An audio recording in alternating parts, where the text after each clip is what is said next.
Uncle D, Aunt Alice, and Mom are going away for the weekend. I wonder, was my nephew Sean asking me, or just informing me? My name was Daniel, but my nieces and nephew shortened my name. I liked it.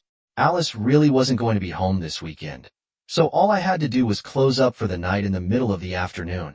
The phone beeped a few times. I reluctantly checked it and found a couple of messages from Alice. She and Roa had pulled their money together to buy an antique site table that they hoped to resell for a nice profit, but had spent the money in the process. So, they would just be window shopping until the next overnight train home. There was a picture attached to it, a small brown table with thin, strained legs and a couple of drawers hidden under a lid. It looked antique, but it also looked ugly as hell. It certainly looked out of place in the hotel room the two of them shared, which seemed to be furnished with standard, cheap-as-can-be hotel furniture, worn and shabby. More interesting were the 19th century town clock visible through the window, and what looked like Morris dancers in the square in front of it. Oh well, at least they'd have some entertainment. Although, I doubted that Morris dances, men dressed like rednecks with bells on their feet, dancing in circles and apparently threatening each other with sticks, could be classified as entertainment. I chuckled to myself. As far as I could tell, they had yet to make a profit on anything they bought, but they really loved antiques. The two of them spent a weekend every couple of months buying junk and trying to resell it as treasure. It gave me a weekend free from worry, and they were both always excited and happy at the possibility of discovering a lost Chippendale or Hepplewhite. Shaking my head gently at my wife's eternal hope, but being a skeptic, I researched her antique table. I scoured the internet, found it, and discovered that it was probably worth about $20, a 1970s knockoff in the cheap French style. An antique store in another town was selling the same one for $30, including shipping costs. The daughters-in-law would have suffered considerable loss in that case. I sighed. They both loved their treasure hunt, but it seemed to cost far more than it brought in profit. The junk they couldn't sell always decorated our house. Then I brightened. A mistake like this meant that Alice would soon try to make it up to me with a lot of love, which was always a good thing. She'd be a little quiet and depressed for a while, but then she'd start trying to coax money out of me for their next weekend. Heck, I didn't mind too much. She could have girls' nights out. Then I'd object to it, which in turn would make her an unhappy wife. Pairing antiques with my sister-in-law was as dangerous as spending the night in a bingo hall. I wasn't opposed to subsidizing her hobby to some extent, and had told her so from the beginning. But when she and Roa drove back and forth through hundreds of tiny villages to see if they had decent stores, I'd get a huge gas bill. When I objected, they decided it would be cheaper for them to rent a room in one of the hotels in the area and use it as a base. One night turned into two, every 3 months, and they were like happy chickens with a brood of chicks. Alan, my brother, was a bit of a cheapskate and moaned for a while, but Roa seemed to have talked him down somehow. So, he smiled and stopped grumbling about having to share expenses. Of course, I couldn't guess how she'd made him so malleable. This venture would cost them both $400 of their weekend budget, spent on the dubious pleasure of window gazing and dancing with Morris. I shook my head and laughed again. Eventually, I grabbed my coat off the rack and went for a walk. The day was cold and breezy, and I hadn't taken my coat for nothing. When I got home, I absent-mindedly threw it on the coat rack as usual. It fell to the floor. This always annoyed me because the hooks were too short, and the coat always fell to the floor if not hung carefully. I remembered seeing something very similar in my previous searches, and wondered how much Alice could get for the coat rack if I insisted she get rid of it. Maybe she'd make a profit, which would be nice. Oddly enough, when I went to the computer and started looking at other pictures of antiques, I couldn't remember any details of the clothes rack. I went back, looked at it for a while, and then went back to my desk to try again. Nothing. I took a picture of the cloth rack with my phone, deciding to put it next to my monitor as a reference point. But as soon as I looked at the picture, I found it suddenly clear in my memory. Turning back to the computer, I looked at the images of the clothes hangers.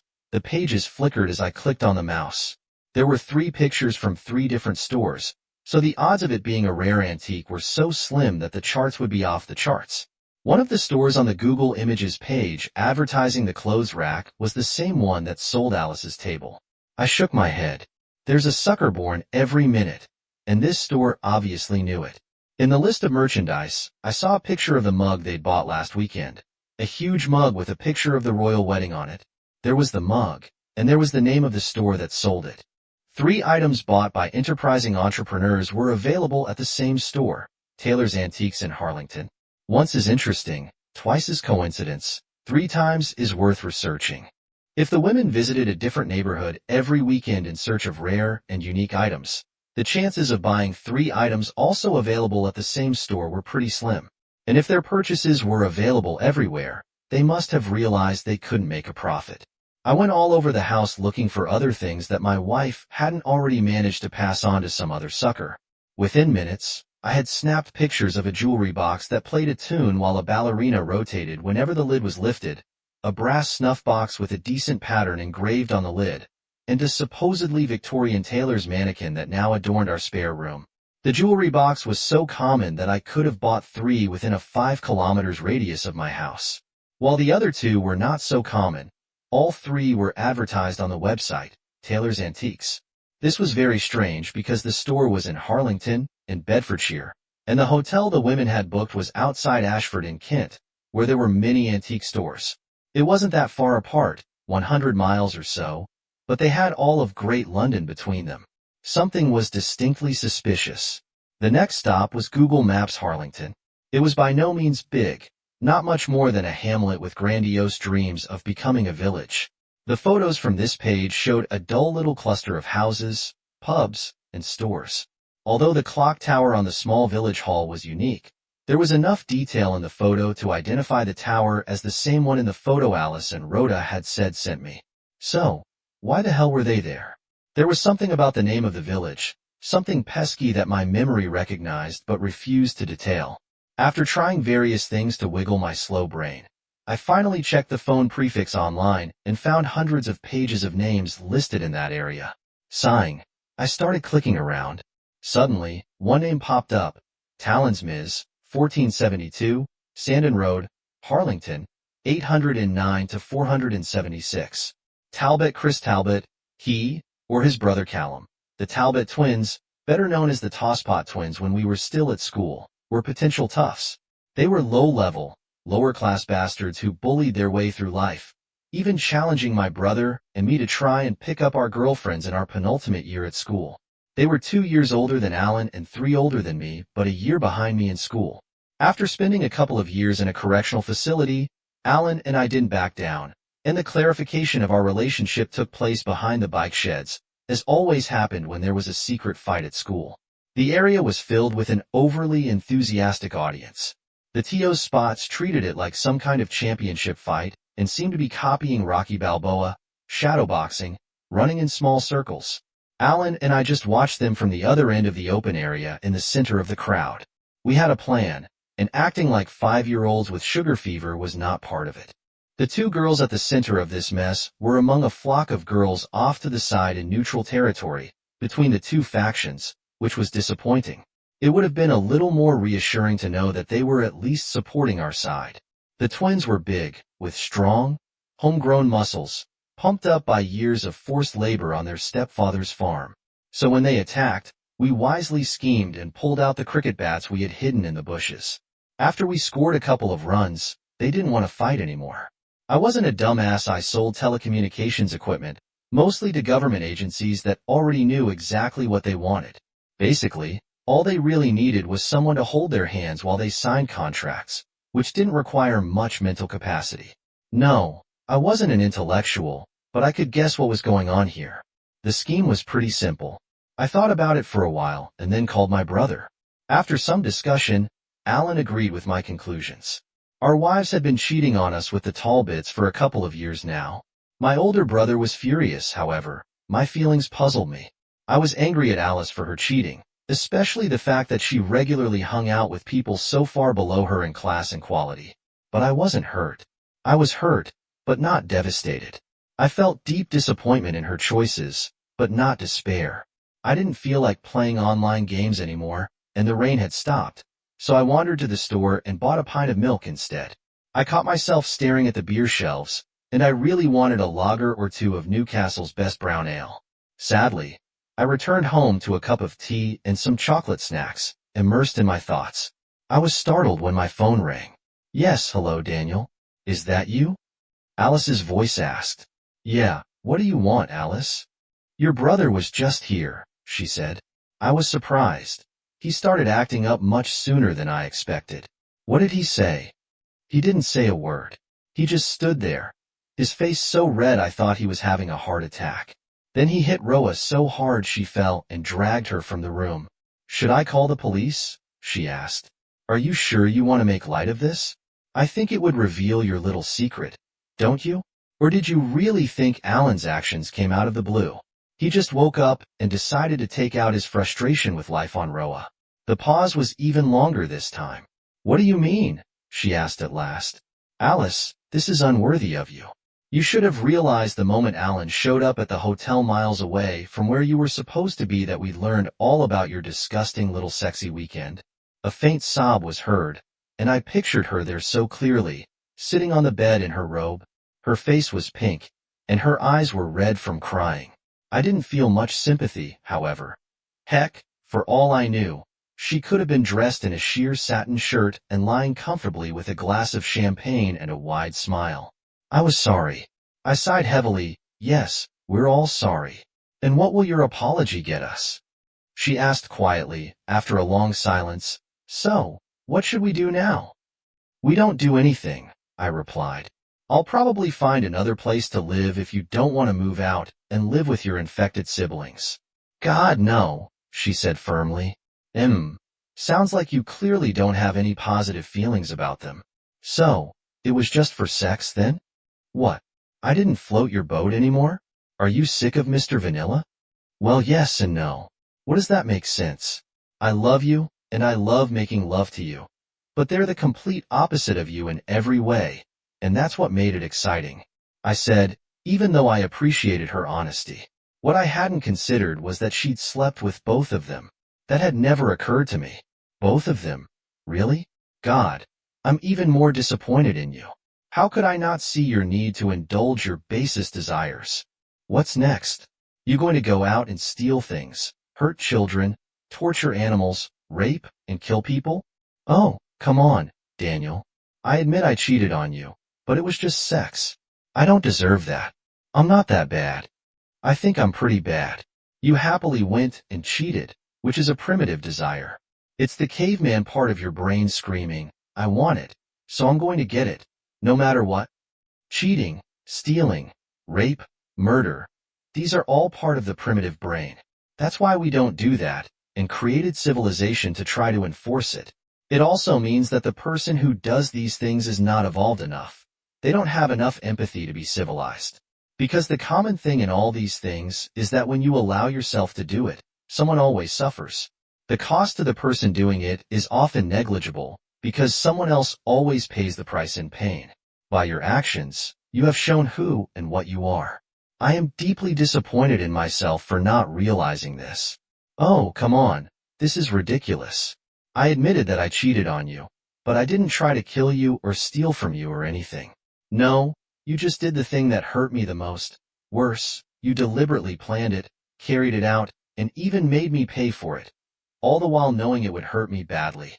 I'm sorry, but I still don't see the difference. And if you think there's a lesser degree of pain in this situation that gives you salvation, then you're even further down the road to that monkey brain than I thought. Alan, I never thought you'd find out. I never meant to hurt you. I love you. You keep saying that, and maybe you do, but you still did it, happily and with malice.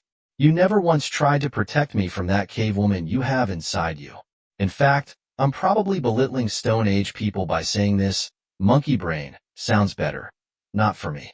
She said miserably. At the moment, I'm married to an underdeveloped human-shaped creature. Stop it. It's not fair. You're just trying to hurt me. It's a fight-or-flight reflex, Alice, I said nonchalantly. It's another part of the brain's base part, except this part tries to defend itself and survive when it's attacked. I'm not attacking you. I never meant to. How do you think I should react when I find out that you have a threesome with your sister-in-law every 3 months and amusingly make me pay in pain and money for the privilege of being horn? Or when I realize that you point me in one direction and then go in another to hide your baser urges? Or when I realize that you buy junk from the same store around the corner and pretend to dig it up in different places on your antique shopping trips? Did you imagine that I would continue to ignore all of this? Or did you assume that I wouldn't care and might even be happy that you were finally able to satisfy that arboreal primate inside you? No, no, no matter how you look at it, you attacked me. I didn't do it. I didn't think anything of it. I thought you'd never know, so I never considered any of that. And it never occurred to me that you were paying for my deception. It was just part of our budget. How did you find out about it, and why do you say that? I've never heard you talk like that before. Where is this coming from? Common sense. Alice, your instincts have brought you back to your primal base, and mine have helped me push forward. Now, knowing that, is there any reason why you might think that the primate and I should stay together? I can't imagine you staying with me as a pet. What if you regress further? She was crying hard now. You're being so awful, she sobbed. I wish you just slapped me like Alan slapped Roa. I probably deserve it. But this, it's just cruel. It's all logic. Any cruelty you feel is just a reaction to my point. I'm sorry that Alan hit Roa. It wasn't my way, it was your way. You fought for me in high school. You fought for me, and you beat me. It was exciting. So her words took my breath away for a moment. So I had to keep fighting for you. Not to cheat. Is that it? Well, no, but it meant so much. It meant that you loved me more than anything or anyone else. Then let me ask you this. Who did you fight for? A long silence followed as she realized what an intolerable position she put herself in. I'm sorry, Daniel. I'm so sorry, she hung up. I didn't call back. I guess I didn't love her as much as I thought I did. Maybe being together as long as we were meant rubbing the gold luster to a patina, though I expect that happens to most couples. Either way, she wasn't special to me anymore. Just ordinary, just a woman you'd walk past on the street without giving her a second thought or consideration.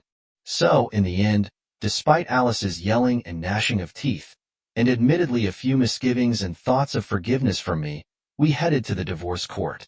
I thought about getting back at those jerks somehow, but then I realized it was impossible. They'd been farming all their lives, so physically they were probably even stronger now than when they were teenagers. And I no longer had a cricket bat. More importantly, a closer look at Google Maps showed that their crops probably consisted mostly of dirt.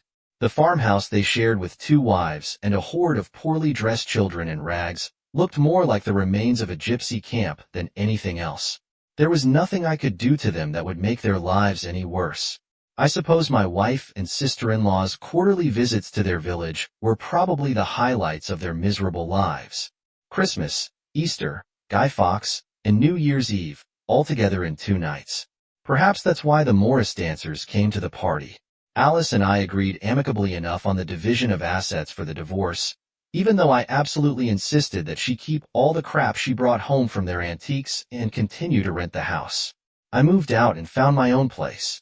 Alan and Roa had a rough time for a few years, but eventually settled down again after my brother first organized, and then regretted his own 4-month affair, which equalized them to some extent. I lost a few friends in the months before and after the divorce, but it wasn't for the reason I thought. I don't give a damn about your divorce, my buddy explained when I asked him about it. She cheated on you, and you got divorced. This isn't the first time this has happened in our circle, and I've learned not to take sides. No, the thing is, you've become a bit of a jerk, a pretentious and arrogant jerk. Whenever we get together, I feel like you look down on all of us, even though you try to hide it. We went to school together, and we both got the same education. So, what is this arrogant attitude, and talking down to us as if you know something hidden from the rest of us? Homeschooling was the only answer I could give at the time, but thinking about what he said made me realize that he was right.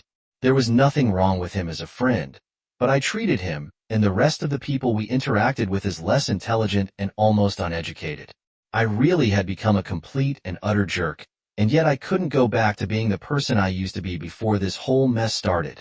A happily stupid, unsuspecting cold who just glided effortlessly across the surface of life, leaving almost no room, ripples in his wake.